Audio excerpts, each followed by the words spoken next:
Alright, today we're going to go ahead and talk about the differences between a high cap magazine and a mid cap magazine.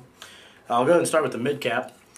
With the mid cap magazines, you don't have a spinning dial on the bottom to spin it to keep the BBs going loaded in. You actually just load in a certain amount of BBs in through the top. You do that with a speed loader. Push it in like that.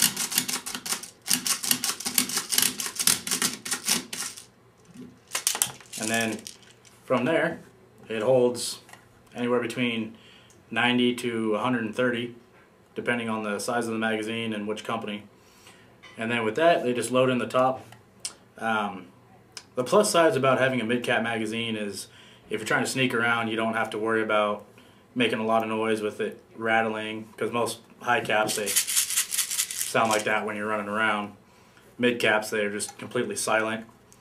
The downfalls of the mid caps is you either have to carry around a speed loader so you can load them. That's pretty much the fastest and best way to load a mid cap, or just carry around a lot of them, depending on what kind of game you're playing and how long the scenario is going to be. But that's the pros and cons of the mid cap magazine. We'll go ahead and move on to the high cap. The pros about the high cap magazine is it holds a lot of BBs, so you don't have to hold as many mags or reload as much. And like I said, this one holds about 300, and it does depend on how many BBs mid cap or high cap will hold, depending on company and size of the magazine. This one, you just pop the top open and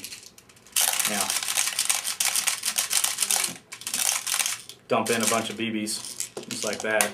And then on the bottom, you spin them, and then they'll all load into the tube right there. And when you run out, you just keep spinning it until the whole magazine is empty. The bad parts about a mid cap or a high cap is jingling around when you're trying to be quiet. It gives away where you're at, things like that. But that's pretty much the differences between a high cap and a mid cap magazine.